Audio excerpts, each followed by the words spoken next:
Salam, hər vaxtınız xeyir dəyərli izləyicilər. Bu dəfə də sizi Qayğı verilişinin studiyasından salamlayırıq. Ötən verilişlərimizdə olduğu kimi bu verilişimizdə də maraqlı bir mövzumuzu müzakirə edəcəyik. Eyni zamanda sizə qaranlıq qalan suallara aydınlıq gətirməyə çalışacağıq. Həssas ailə qruplarında olan şəxslərin cəmiyyətə inteqrasiyasında sosial-psixoloji dəstəyin rolundan və əhəmiyyətindən danışacağıq. Və əlbəttə ki, studiyamızda qonağımız da var. Ramin İsmailov, Dost İnklüziv İnkişaf və Yaradıcılıq Mərkəzinin şöbə müdiridir və bu sahədə fəaliyyətini davam etdirən Ramin müəllimdən həm mövzumuz, həm də ümumiyyətlə həssas ailə qruplarında olan şəxslərə göstərilən xidmətləri müzakirə edəcəyik. Ramin müəllim, xoş gəlmisiniz studiyamıza.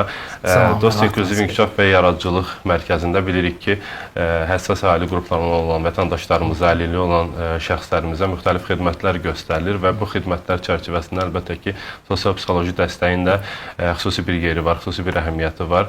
Ümumiyyətlə, sizin fəaliyyət prizmasından baxanda sosial-psixoloji dəstək nəyə görə əhəmiyyətlidir və məqsədi nədən ibarətdir? Bəli, düzgün vurğuladınız. Mərkəzimizdə benefisiar olan hər bir şəxs mərkəzin əlavə xidmətlərinin içinə daxil olan sosial-pedaqoji və sosial-psixoloji dəstək xidmətindən də yararlana bilər. Əgər nə üçün lazımdır deyə düşünsək, mən həmişə belə bir ifadə işlədirəm. Sağlam psixika üçün bizim daxili və xarici resurslarımız həmişə bərabər olmalıdır. Daxili resurslarımız deyəndə bu bizim biliklərimiz, bacarıqlarımız, yaradıcılıq elə qabiliyyətimizin özü də, emosional intellektimiz, IQ səviyyəmiz. Xarici resurslar isə daha çox toxuna biləcəyimiz, sezə biləcəyimiz, görə biləcəyimiz bir şeylərdirlər.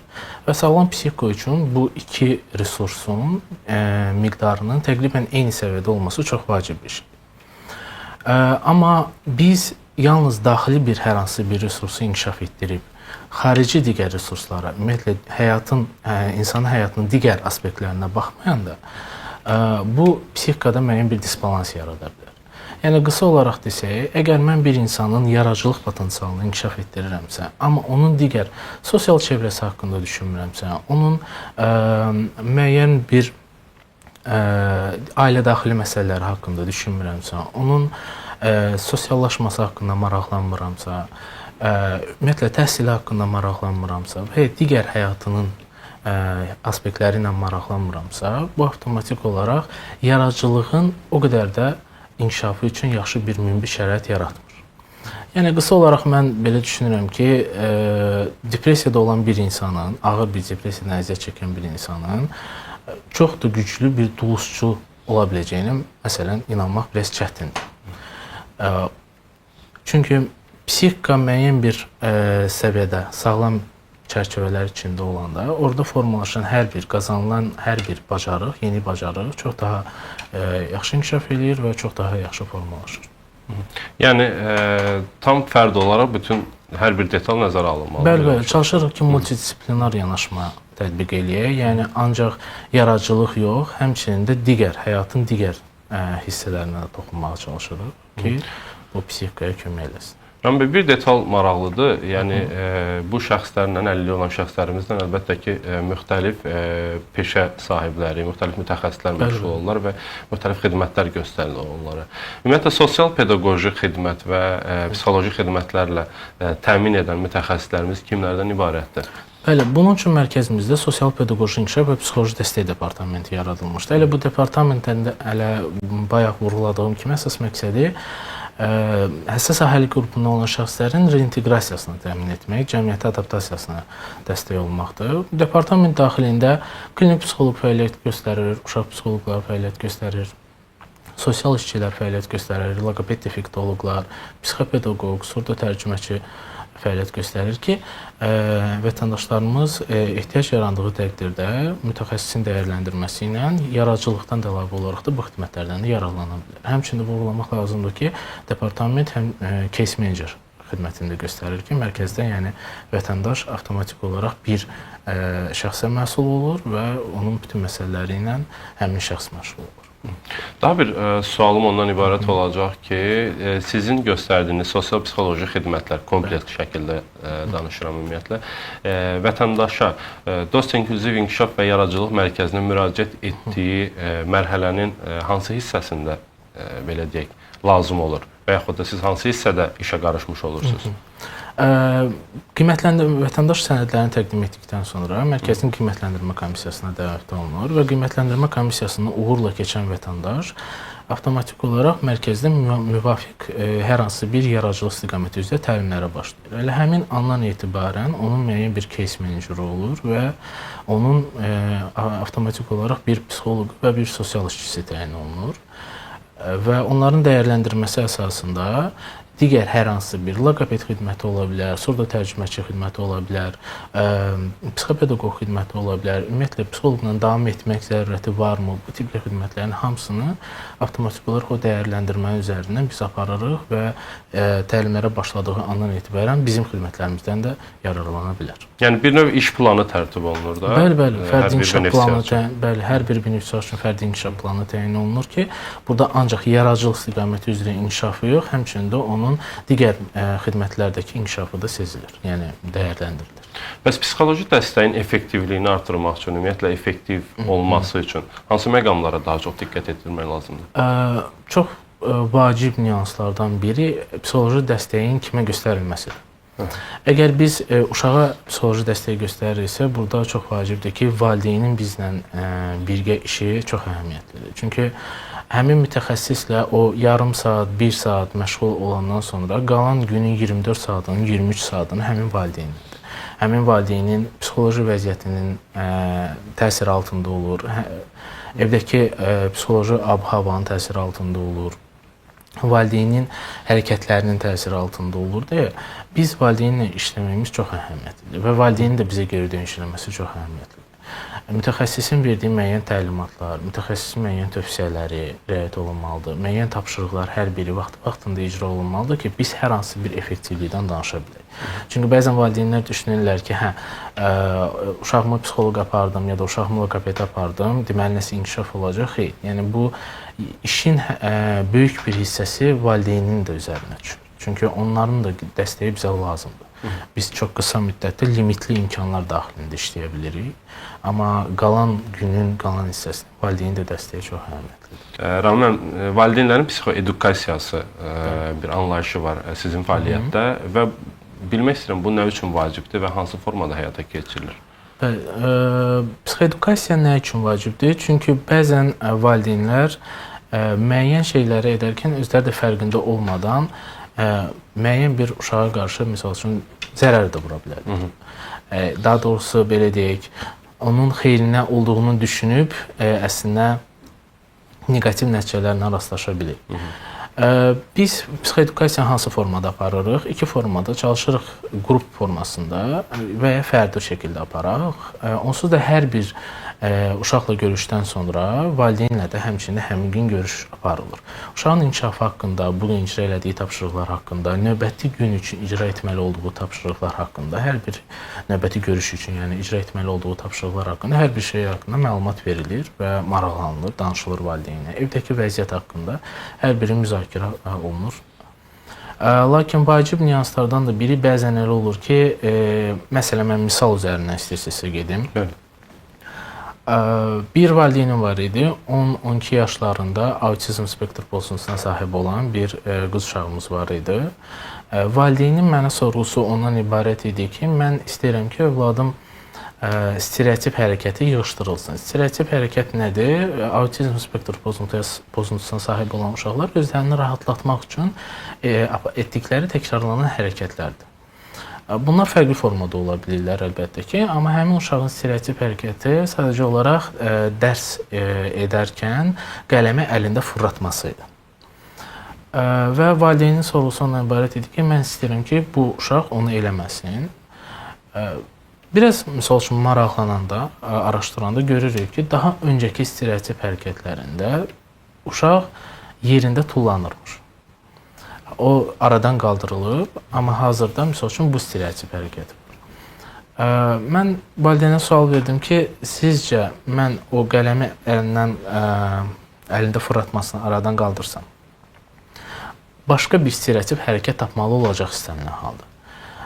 Birdən-birə bəlkə dairələr vurmağa başlasa, bu sizi qane eləyəcək? Əlbəttə ki, cavab oldu ki, yox. Çünki müəyyən bir sosial gərginlik yarada bilir. Həm uşaq üçün, həm valideyn üçün, həm ətrafdakılar üçün, misal üçün bəzən stereotip hərəkətlər. Ona görə stereotip hərəkətlər elə bir şeydirlər ki, həmçində onları aradan qaldıranda o yenisi birisi ilə əvəz olunur. Çünki bu uşaqların sahib olduğu xüsusiyyəti onlar özlərini rahatlatmaq üçün hansı bir metod tapmalıdırlar. Bəlkə də özümüz də vaxtıkən məktəblərdə də görmüşük bunu, dərs danışarkən uşaqların bəzilərinin qabağa, arxaya getməsi, yerində müəyyən gərginliyin aradan qaldırılması. Bəli, müəyyən bir gərginliyin aradan qaldırılması üçün təkrarlanan bir hərəkətdir. Yəni onu dəyişsən belə yenisi ilə əvəz oluna bilər o. Ona görə biz valideynlə belə razılığa gəldik ki, əgər qələm o qədər də çətin bir və uşağa, nə də ətrafdakı valideynə ya digərlərinin diskomfort yaratmayan bir stereotip hərəkətdirsə, elə onu o formada da saxlayaq. Nəyə görə? Misal üçün, psixoedukasiya elə bu prosesdir. Valideynin stereotip hərəkətlər haqqında məlumatlıq səviyyəsinin artırılması. Çünki o düşünürdü ki, istənilən hər bir şey aradan qaldırılmalıdır. Amma biz fərqinə varmalıyıq ki, misal üçün, nəyi nə zaman, nə üçün etməliyik və nə üçün lazımdır. O məsələn və lazımdırmı? Və ya lazımdırmı? Ümumiyyətlə biz bilirik ki, Dost İnklüziv İnkişaf və Yaradıcılıq Mərkəzinin benefisiarlarının əksəriyyəti əlilliyi olan şəxslərdir və eyni zamanda həssas kateqoriyada olan digər vətəndaşlarımıza da xidmət göstərilir. Bəs bu psixoloji dəstək xidməti daha çox hansı kateqoriyadan olan vətəndaşlarımıza göstərilir və bu xidməti siz hansı metodlarla həyata keçirirsiniz?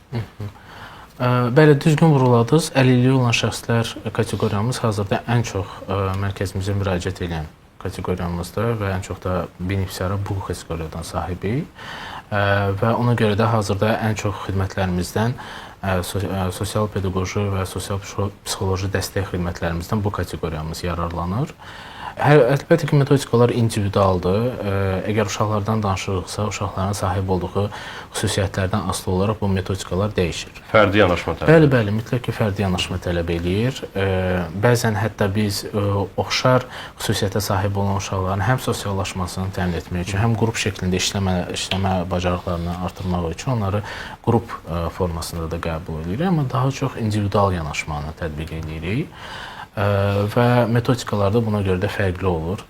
Lakin yetkinlərdən danışırıqsa, daha çox müəyyən bir fiziki xüsusiyyətə sahib olan insanlar, hansılar ki, artıq emosional sferası ilə bağlı psixoloji dəstəkdən yararlanırlar. Artıq onlarda hazırda mütəxəssislərimiz müxtəlif terapiya metodlarını tətbiq edirlər, amma orada da əmin olun ki, mütləq ki, individual yanaşma tətbiq olunur. Daha çox biz CBT və MDR adlandırdığımız psixoterapiya metodlarından istifadə edirik, amma bəzən qarşımızdakı olan fərdin xüsusiyyətlərinə görə digər fərqli metodlardan istifadə edirik. Məsələn, mən bir benefisiarımdan yalnız interpersonal psixoterapiya metodundan istifadə edirdim, çünki digərləri ona uyğun deyildi. Yəni, qeyd etdiyim kimi, hər birində də individual yanaşma mütləqdir. Ramin, bəs psixoloji dəstəyə müraciət edən vətəndaşlarımızın daha çox sorğuları nədən ibarətdir və bir də ki, əlbəttə ki, bu kateqoriyada olan vətəndaşlarımızla işləmək xüsusi bir məsuliyyət tələb edir, xüsusi bir, belə deyək, müsbət nəticələri olsa da çətin tərəfləri də var, reabilitasiya baxımından, iş baxımından. Ümumiyyətlə, hansı çətinliklərlə qarşılaşırsınız? Vətəndaşların sorğuları nədən ibarət olur? Bununla bağlı danışardınız. Xüsusiyyətə sahib olan uşaqlardan danışırıqsa, qeyd etdiyimiz kimi, daha çox davranış pozuntuları ilə bağlı müraciət olunur. Valideynlər, misal üçün, müəyyən bir davranışların korreksiyasını xahiş edirlər daha çox. Yenə də qeyd etdiyimiz kimi, burada da bir dəyərləndirmə aparılır ki, lazımdırmı, zəruridirmi, yoxsa bu davranış pozuntusunun hər hansı bir bioloji əsası varmı, yoxsa yox. Bəzən, misal üçün, valideynlər vurğuluyurlar ki, istəmirəm belə eləsin, amma biz danışırıq ki, əslində yaş inkişaf mərhələsinə görə çox normaldır bu tip davranışlar sərgiləməsi, ya da hazır ki, orqanizmdə baş verən bioloji dəyişikliklərə görə də əslində biz bu şeyləri müşahidə edə bilərik, normaldır bu şeylərin olması. Bu davranış tipli daha çox müraciətlər olur, davranışın korreksiyası ilə bağlı müraciətlər olur. Əgər yetkinlərdən danışırıqsa, yetkinlərdə daha çox biz təşviş pozuntularını tez-tez müşahidə edirik, bəli, və əhval-ruhiyyə pozuntularını tez-tez müşahidə edirik. Tez-tez müəyyən bir belə deyim, fobiyaları olan insanlar olur ki, bu təşviş pozuntularına aiddir əlbəttə ki, və ya depressiv əlamətlərlə mərkəzə müraciət edən, daha doğrusu beyin psixologlarımıza müraciət edənlər olur aralarında. Bu da əhval-ruhiyyə pozuntularına daxil. Ümumiyyətlə belə bir bəlli bir müddət varmı hansısa bir benefisiara göstərilən psixoloji dəstəyin? Nümunə üçün deyirəm ki, bu müddət ərzində, məsələn 3 ay ərzində göstərilən xidmətdən sonra benefisiar bu mərhələdən digər mərhələyə qədər inkişaf etmiş olacaq. Əslində yox, tam konkret bir bəlli müddət yoxdur. Mərkəzdə olduğu müddətdə xidmətlərdən yararlana bilər, amma istifadə olunan metoddan asılı olaraq bu müddət dəyişə bilər. Məsələn, CBT-də biz adətən 12 seansa qədər, maksimum müəyyən bir xüsusi hallar olduqda 16 seansa qədər bunu artıra bilirik. Əgər xüsusi qayğı ehtiyacı olan uşaqdırsa, əlbəttə ki, burada davamlı olaraq inkişafını müşahidə edirik, onunla davamlı olaraq fəaliyyətdə oluruq. Və ümumiyyətlə, düz əvvəldə biz verilişin əvvəlində siz toxundunuz bu məqama və bir də daha biraz geniş açıqlayardıq izləyicilərimiz üçün ki, həm də bilirik ki, əlilliyi olan uşaqların valideynləri də bizi davamlı olaraq izləyirlər. Psixoloji dəstəyə nəyə görə ehtiyac var? Nəyə görə valideynlərimiz öz uşaqlarını belə deyək, bu xidmətlərə yönləndirməlidirlər? Ümumiyyətlə, belə vurğulayardım mən. Bəzən gəlin qısa bir metod, elə uşaqlar keçməzdən əvvəl biraz özümüzdən misal çəkək. Misal çəkək. Yəni ki, sizin həyatınızda da elə olub ki, bəzən demişsiniz ki, o niyə belə elədi, mən onun yerində olsaydım belə bir addım atardım, ya da ki, mən onun yerində olsaydım bu sözü deyərdim ona, ya da ki, bu cavabı verərdim və s. Yəni, sanki başqasının yaşadığı çətinlikdə çox rahat şəkildə biz müəyyən bir çıxış yolu tapa bilirik. Bunu tez-tez özümüzdə, ya da ki, başqa misal üçün müşahidə edirik digərləri. Əslində, burada nüans nədir? Burada məsələ ondadır ki, həmin insanlar heç də sizdən hər hansısa bir, belə deyim, intellektual cəhətdən daha zəif olan şəxslər deyirlər. Həmin insanlar heç də sizin tapa biləcəyiniz variantları tapa bilməyəcək insanlar deyirlər. Əslində, onların da ağlarına gələ bilər bu variantda ki, bu çətin məsələdə nə etməliyəm? Sadəcə olaraq insan psixikasının işləmə tərzi ondadır. Bu cürdür ki, insan psixikası stres faktoru olan yerdə bloklanır. Daha doğrusu məntiq bloklanır. Ona görə psixoloq sizə həmin anda, həmin vəziyyətə obyektiv, tərəfsiz və emosiyasız formada, daha doğrusu emosiyalara qapılmadan baxmağa kömək edir. Bu baxımdan bəzən terapiyada əslində müəyyən bir öhdəlik qoyurlar psixoloqun qabağına ki, gələcəm mənə müəyyən tövsiyələr versinlər, eləsinlər, amma elə deyil. Yəni, klient, benefisiarın bizim də qarşımızda müəyyən bir öhdəliyi var ki, o bizim verdiyimiz tapşırıqları icra eləməlidir. Yəni, bu daha çox yetkinlərə aid, onu vurğulayıram ki, yəni, terapiyaya getməzdən öncə terapiya sizə məsələyə obyektiv, tərəfsiz və qeyd etdiyim kimi, emosiyalara qapılmadan Situasiyanı real görməyə kömək edir. Bəli, analiz etməyə və situasiyanı real görməyə kömək edir. Əgər xüsusi qayğıya ehtiyacı olan uşaqlardan danışırıqsa, daha öncə vurğuladığım kimi, bəzən valideynlər övladına yaxşılıq edirəm adı altında onların ehtiyaclarını tam ödəməyə bilərlər, ya da onların xüsusiyyətlərini nəzərə almaya bilərlər. Bu baxımdan və hansısa bir şeyi çox daha belə deyək, səhv bir formada icra edə bilərlər. Buna görə də davamlı olaraq mütəxəssisin dəstəyinə, mütəxəssisin belə deyim, yanaşmasına məncə zəruridir. Mütəxəssisin yanaşması olmalıdır prosesdə. Çox yaxşı bir məqama toxundunuz, Rami bəy, və ümumiyyətlə cəmiyyətimizdə son dövrlər təbii ki, yəni əvvəlkilərlə müqayisədə psixoloji dəstəyə, eləcə də psixoloqlar, onların fəaliyyətlərinə qarşı müəyyən stereotiplər var idi və bu nəinki əlilliyi olan şəxslərlə bağlıdır, eləcə sağlam fərdlərlə bağlı bir nüansdır. Lakin son illərdə bu stereotiplər artıq qırılır və bəzən əlbəttə ki, vətəndaşlarımız, hansısa belə deyək, insanlar psixoloqlara getməkdən ümumiyyətlə imtina edirlər və bunu sadəcə vaxt itkisi kimi və yaxud da digər amillərlə əlaqələndirirlər. Ümumiyyətlə, nəyi nəzərə almalıdır psixoloji dəstəyə ehtiyacı olan şəxs və yaxud da psixoloji dəstək alan şəxs?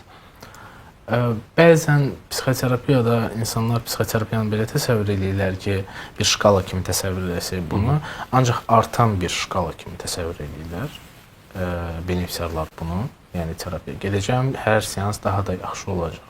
Amma elə deyil. Əslində psixoterapiya elə deyil. Psixoterapiya çox dalğalı bir prosedurdur.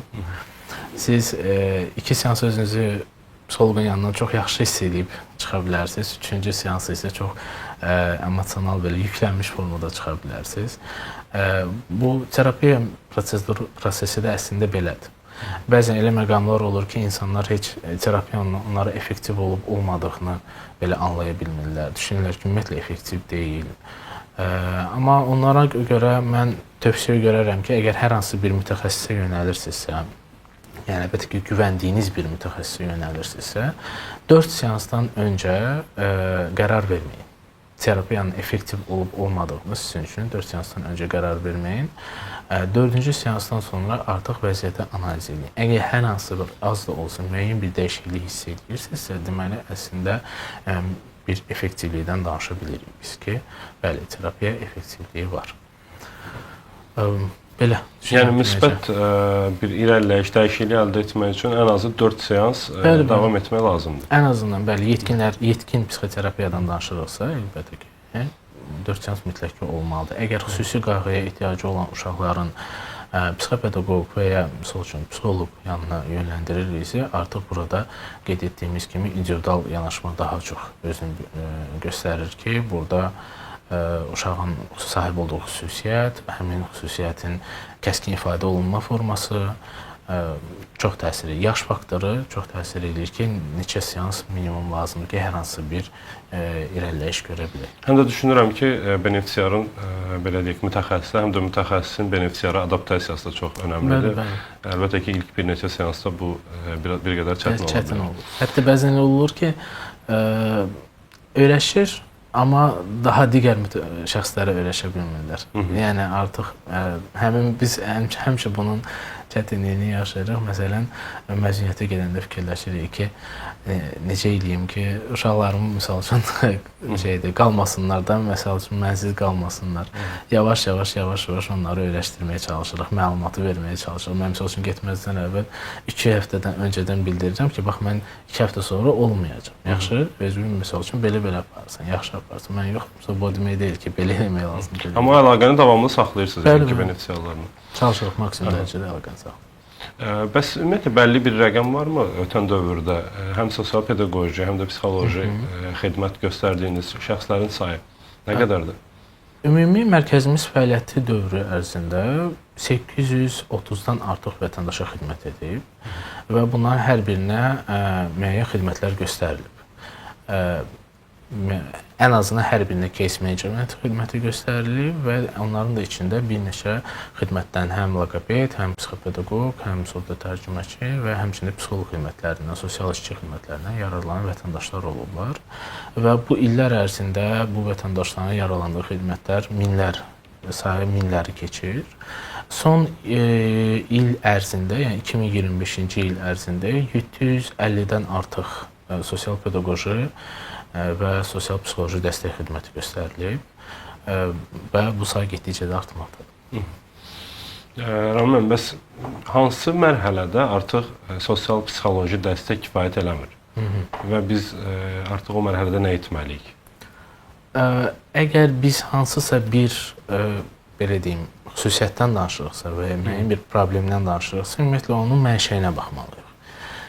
Bəzən problemlərin mütləq ki, bir bioloji əsası olur, bəzən isə bir problemlərin daha çox psixoemosional fonla əlaqədar olur. Əgər müəyyən bir bioloji əsaslanan problemlər varsa, müəyyən bir patoloji vəziyyət varsa, əlbəttə ki, burada dərman müalicəsi tətbiq oluna bilər və çünki yalnız psixoloq fəaliyyəti ya psixoterapiya bəzən tam da effektiv ola bilmir. Çünki bizim mərkəzimizdən elə timsalında misal gətirim. Bəzən valideynlərə mən özüm belə izah edirəm ki, biz yaradıcı onu istəyirik ki, məsələn, rəssam olaraq inkişafını istəyirik. ya da fərqi yoxdur da. Yəni müəyyən bir yaradıcılığın inkişafını istəyirik.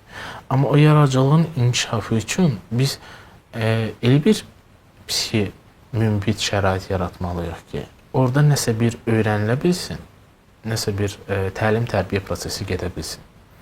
Çünki əgər uşaq gərgindirsə və bu gərginliyi hər hansısa bir onun sahib olduğu xüsusiyyətdən asılıdırsa və fərqi yoxdur, uşaq da olmaya bilər, yetkin ola bilər, əgər hər hansısa bir patoloji vəziyyət müşahidə ediriksə ki, orada bir psixiatra yönləndirməyə ehtiyac var ya nevropatoloqa yönləndirməyə ehtiyac var ki, orada biraz müəyyən bir belə deyim, simptomların aşağı salınması lazımdır ki, paraleldə psixoloqda işləyəndə müəyyən bir effektivlik olsun. Bəzən yəni qeyd etdiyim kimi ancaq psixoloji dəstək kifayət etmir. Müəyyən bir medikamentoz, yəni tibbi dəstək də lazım olur. Sonuncu sualım Ramin, ümumilikdə təkcə əlilliyi olan şəxslərə aid deyil, ümumiyyətlə hər bir fərd üçün, hər bir vətəndaş üçün məncə maraqlı ola bilər. Sağlam psixika üçün ümumiyyətlə hansı tədbirlər həyata keçirilməlidir, nələrə diqqət edilməlidir hər birimiz üçün? Sağlam psixika üçün əlbəttə ki, ehtiyacların ödənilməsi çox vacibdir. Ehtiyac və tələbatların ödənilməsi çox vacibdir. Bu ehtiyac və tələbatlar iki formada ola bilər. Yəni yalnız fiziki ehtiyac və tələbatlar deyil, həmçinin də müəyyən bir emosional ehtiyac və tələbatlar da var. Burada hörmət hissi, sevgi hissi, qayğı hissi, bu kimi bir şeylər də mütləq ki, ödənilməlidir ki, biz sağlam psixi vəziyyətimizi qoruya bilək və həmçinin də daha öncə qeyd elədiyim kimi xarici və daxili resursların inkişafına baxmalıyıq. Əgər mən həyatımın ancaq bir aspektini inkişaf etdirirəmsə, digər tərəfi o qədər də mənim diqqətimdə deyilsə, diqqətimdən yayınırsa, əlbəttə ki, müəyyən bir disbalans yaranacaq və bu da daxili konfliktə gətirib çıxardacaq. Həyatın bir hissəsində sən çox güclüsən, amma həyatın digər bir hissəsində özünü daha zəif hiss edirsən. Bu kontrast, yəni aralıq, fərq psixikaya ciddi bir konflikt yaşadır. Ona görə də biz həmişə tövsiyə görürük ki, bu nisbətlər bir-birlərinə çox yaxın olsun. Yəni balans təmin olunsun. Bəli, balans təmin olunur. Ramin bəy, çox sağ olun. Vaxt ayırdınız, studiyamıza gəldiniz, suallarımızı cavablandırdınız və əminəm ki, izləyicilərimiz üçün də bir çox məqama aydınlıq gətirmiş olduq. Bax belə, hörmətli Qayğı verilişinin izləyiciləri, Dost TV izləyiciləri, bu dəfəki buraxılışımızı da burada yekunlaşdırırıq. Növbəti verilişlərdə görüşmək ümidi ilə sağ olun.